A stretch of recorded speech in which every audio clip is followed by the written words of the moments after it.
The Bible says, be not deceived. Whatsoever a man soweth, that shall he also reap. All right, it's 4 p.m. on Wall Street. Do you know where your money is? How much should I invest? I really looking for some direction. Should I hold on to my house as an investment for my future? What should we do to have money that we're putting aside? Welcome to Financial Issues, where we align reality with truth. Conservative talk radio you can count on. Financial issues that you need to know. We face a disintegrating economy, a weakened defense, and an energy policy based on the sharing of scarcity. We will simply apply to government the common sense that we all use in our daily lives. Now, here's your host, Dan Celia.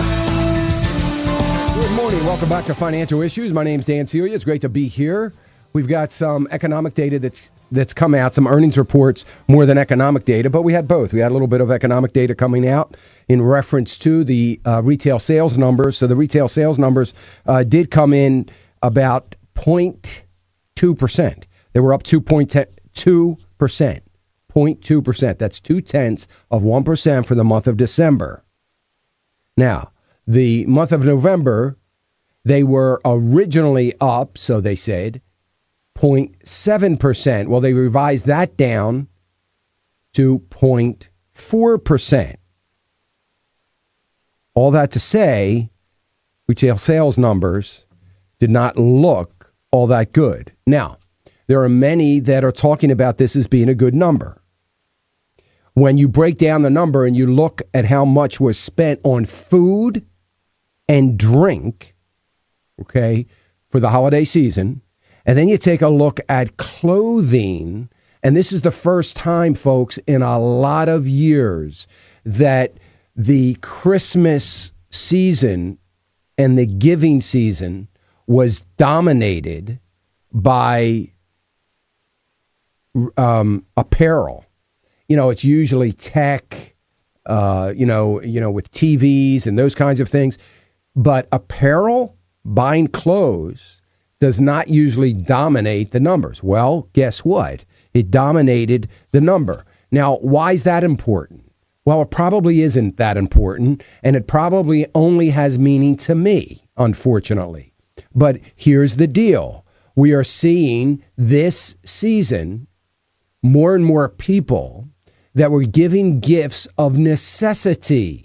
In other words, they weren't buying jewelry and tech products. They were buying actually things that whoever they were giving these gifts to, people needed, as opposed to buying things that were loaded with what people wanted. Okay? So still, Dan, who cares? Well, I care because, and I'm trying to get you to care, because it shows a trend. We're seeing this ever-changing consumer. And it's what I've been talking about since 2008, when I said, the end of 2008, when I said, I believe that the consumer and the saver and investor has been changed forever as a result of this crash. And I think we're continuing to see that. So it does have meaning. There is something to be said for it. And if it is a good number, as everybody says it is, if it is a good number, then the good number there would only bring in less clarity then to the job numbers that we got Friday. This job number continues to hang over the head of the market because it doesn't make any sense, because there is no correlation. I know it's just one number, just 1 week. I get that. But, there was an economist that was on CNBC this morning, and he said, well, let's not talk about the job numbers, or let's not get caught up in the job numbers. There's no trend. It's just 1 week. Okay. That's fine. But what about the trend of the labor participation rate? That's not a trend? Oh, was that just 1 month?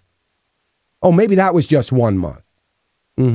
That we hit a 36-year low than just the 1 month. It was a fluke. How about a 4-year trend? Is that long enough for you? 4-year trend? Does that mean anything to anybody? Oh, that's right. They all retired. They're all laying on the beach. They're all playing golf. So that doesn't really matter either. anyway, that's what that was retail sales numbers. That's what came out of the retail sales numbers. I don't look at it as a good number, and it is likely that we're going to see fourth quarter GDP growth numbers be forecasted, revised downward as a result. But we shall see if you believe those numbers. I frankly don't, and I don't believe the numbers because nobody is taking into account the way they recalculate these numbers. Wells Fargo slips a little bit in fourth quarter profits. Revenues fell to $20.7 billion from $21.9 billion. That's almost $1 billion drop. No, it's more than $1 billion. It's $1.2 billion. I'm sorry. Drop from a year earlier. You would think that's significant, right? No, because the retained earnings, their profits rose 10%. Well, wait a minute. The revenues dropped, but the retained earnings, the amount of profit they made is more. Does that compute in anybody's mind? I was just talking about this yesterday, if you remember, talking about the idea that we are going to see this year revenues, if they do grow, they're growing at the expense of sales. There hasn't been any correlation. We have seen sales numbers either go down or stay stagnant while revenues have going up. So more accounting engineering and maybe manipulation of balance sheets, or maybe it's just permanent cuts, that the cuts that have been made through the financial sector, it doesn't look like anytime soon there would be any reason or incentive to rehire some of those cuts to begin more permanent job creation.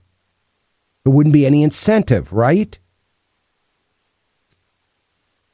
The markets are positive right now. Stock futures are on positive territory. Yesterday, the Dow ended down 179 points. The S&P was down 23 points. It is going to be an interesting week, to say the least. And we have a fair amount of economic data coming out through the balance of the week. So it'll be interesting to see how those numbers look. So I got an email from someone who said that, they listen to the program regularly, but it's like Greek. And I would encourage everybody, as we listen to this Greek, and if it is Greek to you, I apologize. I do my best to try to get everybody to understand it. If you've listened to me for any length of time, you were one of those people at one point where this was all Greek. And now you're starting to see the correlations. It's starting to make sense to you. Why is that important? Because you are going to be a better informed voter. And that's important for America. Speaking of voting, speaking of America, Senator Ron Johnson, Republican from Wisconsin, is going to be on the program in the next segment. So we're going to talk about Obamacare. I'll just leave you with that. So anyway, that's where we are with all of that, and we're looking at stock futures, and again, they're not looking too good. That is not a very good thing. If you follow me on Twitter or Facebook.com/financial issues or Twitter @financial issues, you saw some very interesting articles that I sent out. Take a look at them, read them. I've gotten a lot of response from them already. Very, very interesting things. I won't go into the detail, but check it out at Facebook.com/financial issues or Twitter. If you don't follow me on Twitter, you can do that at Financial Issues. It's not Dan Celia. I get emails. I've been trying to find you on Facebook and Twitter and can't find you. Well, I don't use Dan Celia, number one, because nobody can spell my last name. And it's just a little bit of a harder thing. Financial Issues, easy to remember. And that's what we're going to do. But one of the things that I think is incredibly important, and I really got to give this some attention this week, because you all need to have an understanding of this. I said some time ago, a long time ago, before Obamacare was really being pushed through the House of Representatives, there was a bill on the floor called the Cap and Trade Bill. You remember the name. And if you listened to me back then, you heard me say that I believed then, as I do now, that it was without a doubt, the most dangerous piece of legislation ever to hit the floor of the House. Now, it didn't go through, and it was quickly forgotten about, or so it seemed. But I said, no, the reason that all the progressives had dropped the whole subject of it is because President Obama said we've got bigger things to do, speaking, of course, of Obamacare, and we're going to just hand off the cap and trade bill to the EPA and the Department of Energy and let them worry about it. In other words, we'll institute cap and trade some way, shape, or form. The Energy Department today is rolling out a improved software. This is for our benefit, to help Americans measure energy efficiency of their homes. The Department of Energy is going to help us measure the efficiency of our homes.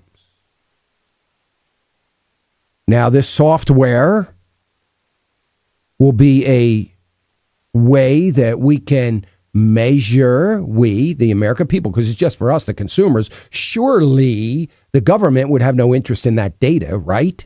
Mm-hmm. But it's going to roll out, and it's going to reduce the nation's energy consumption. Maybe that is true. Maybe this powerful motivator to getting homeowners to make it more energy efficient improvements of their home is going to reduce energy consumption. And just maybe it's going to give the Department of Energy, the EPA, and more importantly, the administration an opportunity to measure consumption of energy, particularly that nasty thing called carbon fuels. And I sent this out on Twitter, this article, and you can find it there, Financial Issues, and you can read it and determine for yourself. But I sent it under the heading of carbon tax, here we come. The reason I said that cap and trade bill was so dangerous was because it was going to take social control and power to the government to a whole new level.